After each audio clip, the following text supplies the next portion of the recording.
Hey everybody, my name's Chris, and I'm a Bookaholic.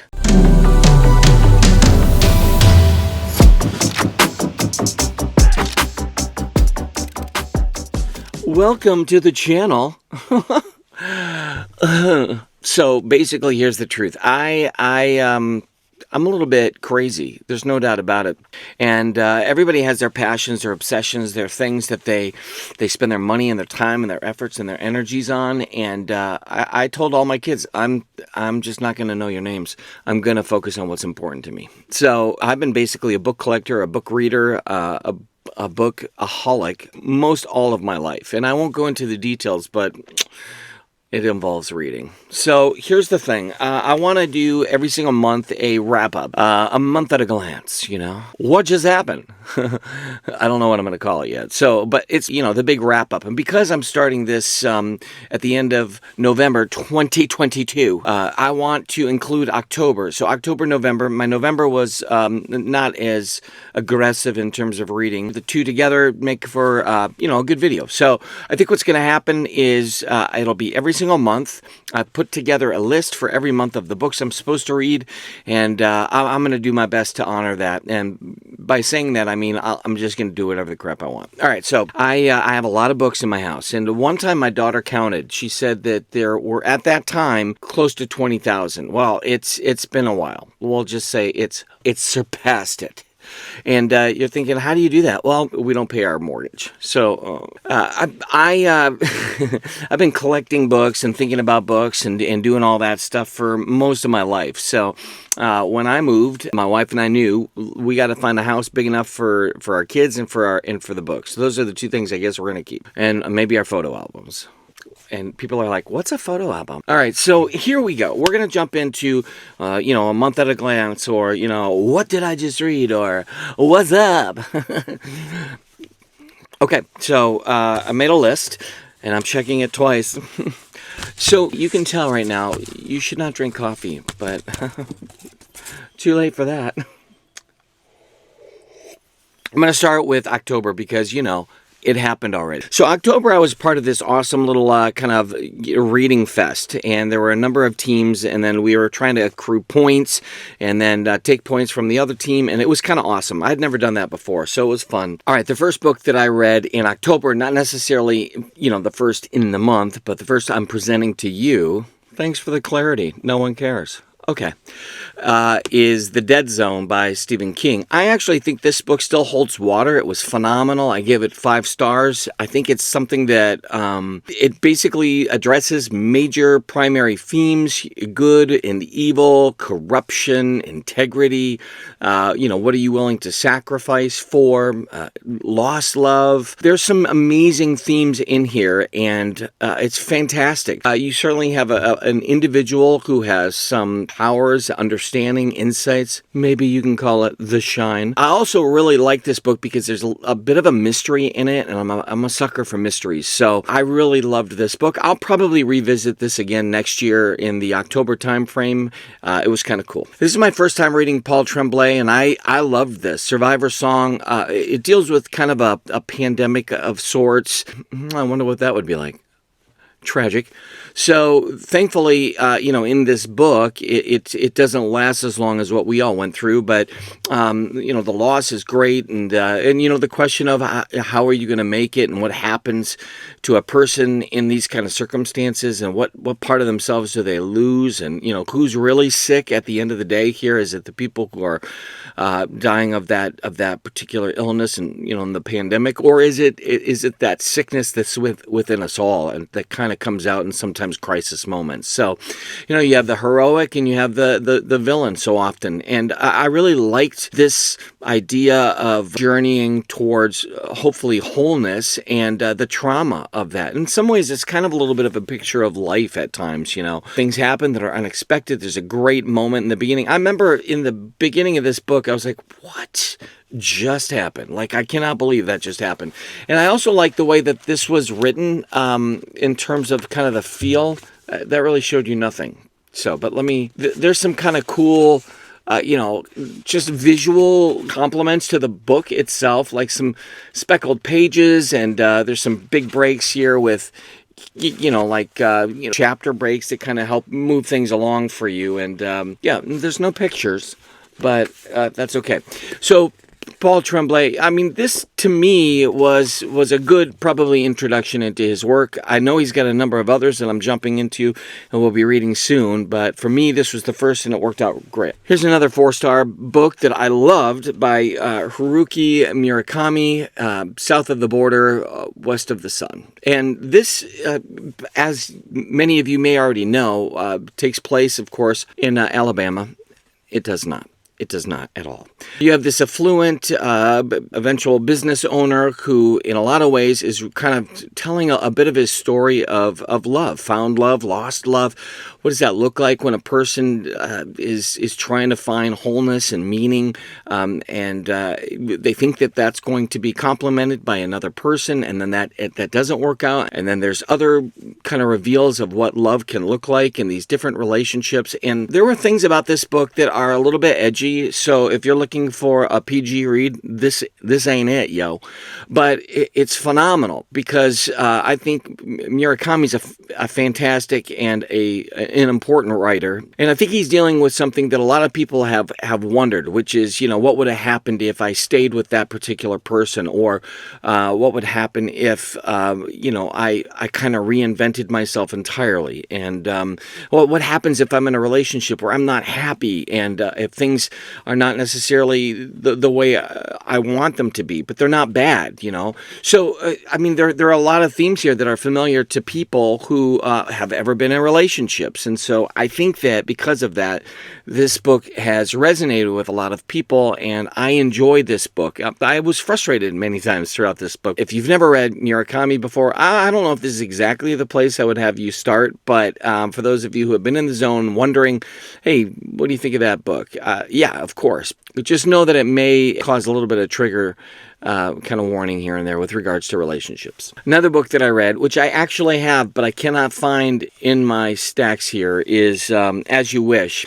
The Inconceivable Tales from the Making of the Princess Bride. Throughout the whole book, which I listened to the audio version of it, Carrie is the narrator, and then you have some other additional narrations by some of the other cast members, which was fantastic, and Rob Reiner, and I love that. And what was so weird is that Carrie kept speaking with an English accent, because he's English. I have a hard time when it comes to biographies giving them less than a 5-star. It's kind of weird to me thinking, I know it's your life story, but you didn't really tell it right. And especially if they're narrating a specific time in their life. So it's not really, a full biography or, here's my IMBD in written form. He's telling a story about a time in his life that he will forever be remembered by. And it was so great. I love that book, actually. So I probably gave it 5 stars originally, and then I thought, I probably should give it 4.5 so people don't think I'm too generous. If you're wanting to know a little bit of the behind the scenes of what was going on with regards to The Princess Bride, that movie, and the interactions with the original author and some of the drama that was taking place, it's phenomenal. I mean, and who doesn't want to know about Andre the Giant? So, there's an awesome documentary that's available that you can watch, which I found to be fantastic. But just hearing a little bit more about him through, some of the stories of the cast members, just finding out some of the scenarios that took place that were a little bit of surprise, wounds that took place, and sickness and struggle. I liked it, and I'm a big fan of the movie, and I've watched it, of course, as many of you have, numerous times. Another book that I read in October that I loved was Dolores Claiborne, and look, 15% off. This book was fantastic. I will be honest, though, in the beginning, I was a little frustrated. There's no breakdown between chapters, so you have this narration of Dolores Claiborne accounting for her whereabouts with regards to a murder that takes place, and she's being falsely accused. I don't think that's any big secret. Her story is very complex in terms of relational dynamics and particular struggles that she has, just just the interaction that she has to go through with her boss.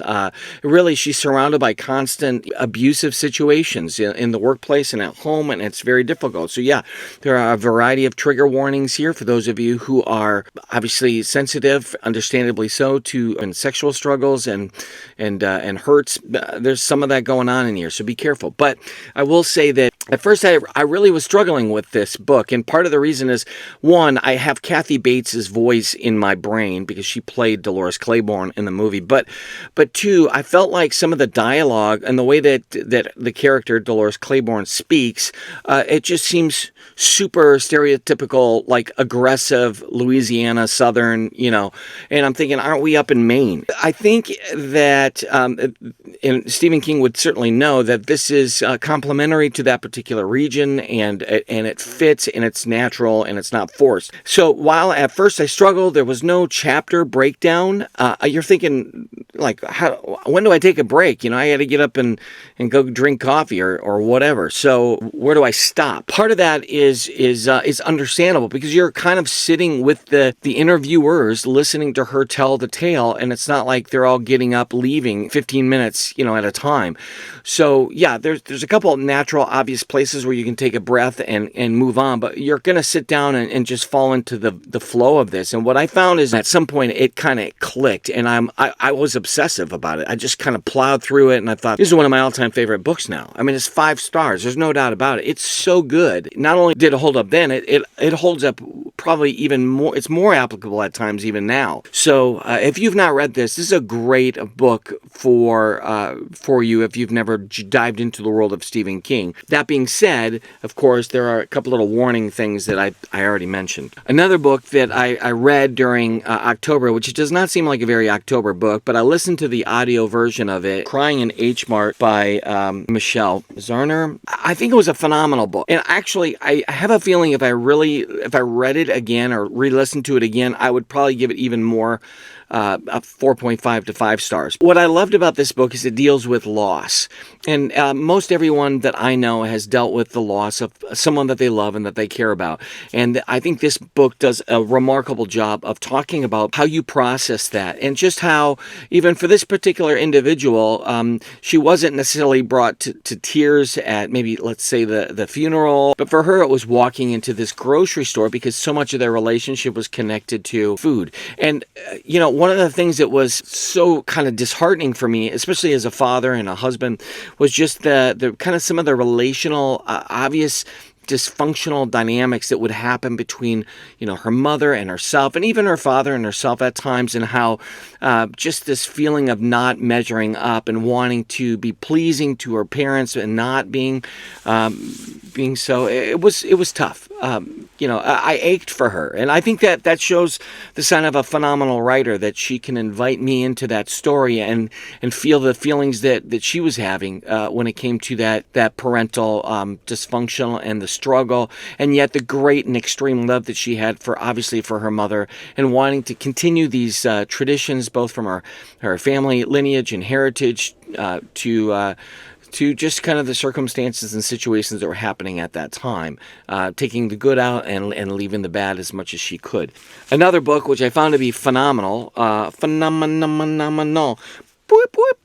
5-star rating, no doubt about it. At this point in the Nightmare Land, I'm all in. And I actually thought that this book, which is 4th in the series, was the most intense. Those first 50 pages was on the edge of my couch, which is a big deal because I like to sink into that couch and become one with it. So this was fantastic. Now, these are small little vignettes, and of course it gets up with Lily, it gets to be a little bit more of a substantial contribution. This series is wonderful. So if you like horror at all, I think it's well done. In the beginning of the series, I wasn't 100% sure, are we dealing too much with some stereotypical kind of gender roles here? Is there anything kind of that's going to be different? And within the first few pages of the first book in the series, I'm like, what the crud is happening? Like, this is incredible, insane.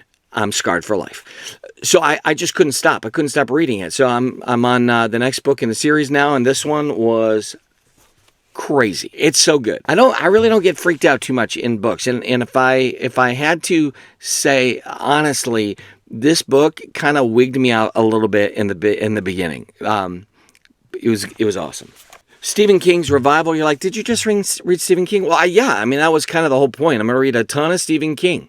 It was October. We were kind of diving into this big deal, and I had never read Revival before. Why are you printing? I'm filming.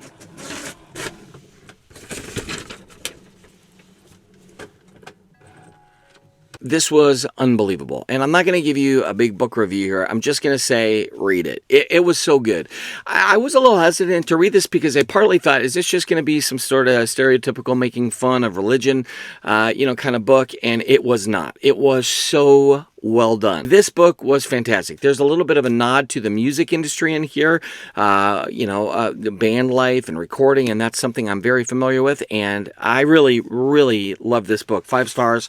Fantastic. And if you've never read Stephen King, you could easily start here as well as Dolores Claiborne. The last couple that I read for October, Horror Store, I listened to this by Grady Hendrix. It was okay. I gave it 3 stars. Honestly, it's such a quirky idea. It's kind of fun, but I don't know if this one lasts as well as some of his other ones do. It's it's enjoyable. If you know Grady Hendrix, you're going to get what you're paying for, and you love it.